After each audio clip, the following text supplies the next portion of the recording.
The power of the purse is important. Article 1, Section 7 gives Congress the power to raise revenue in order for the government to function. This section says bills must be initiated in the House, but that the Senate can propose them and concur on them. In other words, the House is the chamber where all taxing and spending bills begin. The government gets 80% of its revenue via taxation. And Article 1, Section 8, also discussed in Module 1.1.1, an extremely detailed section, it required Congress to collect taxes and import duties or tariffs. Many types of taxation exist. The income tax is a tax levied on income. Legal loopholes make tax laws complicated. Generally, the more you earn, the higher your tax rate. This is called a progressive tax. The poor and working poor do not pay an income tax. In addition to an income tax, workers pay a payroll tax, and that's matched by the employer. It's comprised of a Social Security and a Medicare tax. These are flat taxes. They are not levied on investments, and because the wealthier individuals tend to invest more, lower income people may pay more into Social Security. This is called a regressive tax. Other types of taxation exist, and I'm sure you know about some of them, like a sales tax on purchased goods that are imposed at the state and local, not federal level. There's a sin tax on items like alcohol and cigarettes, and there's also an estate tax, which is sometimes called a death tax, levied on the property of people after they die. On April 15th, it may feel like you have to pay a lot in taxes to the Internal Revenue Service, the IRS, which is the government body designed to help Congress collect taxes. But it turns out that Americans are the least taxed peoples in the industrialized world. Article 1, Section 8 also gives Congress the power to raise money through taxes, tariffs, and other means for national purposes, and also to pay the nation's debt. If the U.S. spends more money in a given year than it has a deficit. The public debt is the sum of the nation's deficit. The sale of bonds helps the government manage its deficit. The government sold Liberty bonds to help finance both world wars, for example. Since the 1921 Budget and Accounting Act, the President has submitted a budget to Congress for approval for each fiscal year, which runs from October 1st to September 30th. The budget process is inevitably very political because it sets fiscal policy, the use of taxes and expenditures to shape the nation's economy.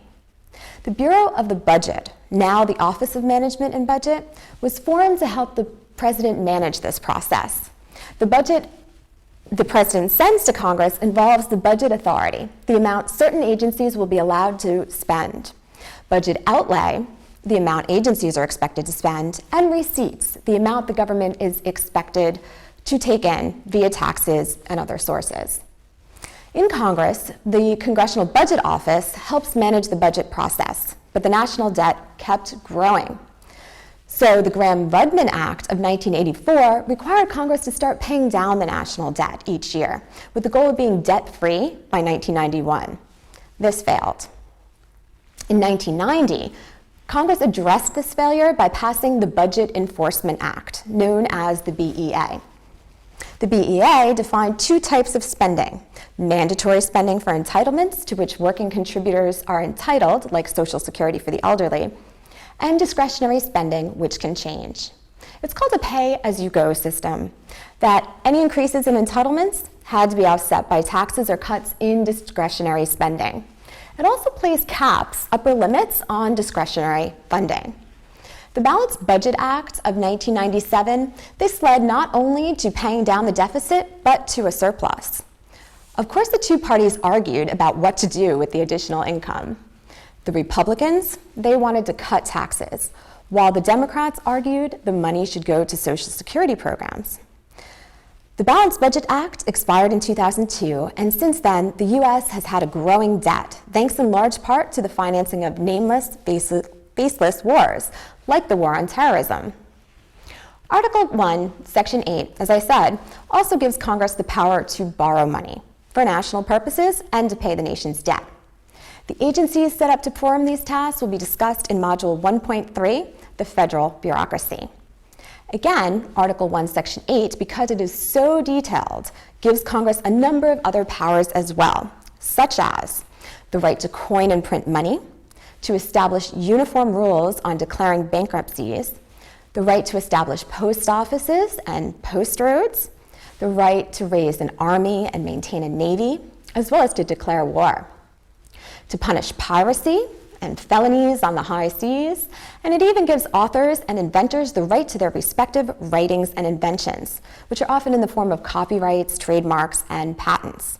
And of course, this is the section in which the necessary and proper clause is found, that Congress has the power to do whatever is necessary and proper to carry out these responsibilities.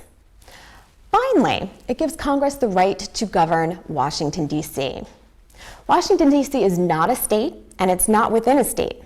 Sometimes it's called inside the Beltway, due to the highway that goes around the city, and it can seem like another planet. Since 1971, it has had a congressional delegate, a person who can vote in congressional committees, but not on final passage on the floor. The 23rd Amendment gave residents of D.C. the right to vote for president.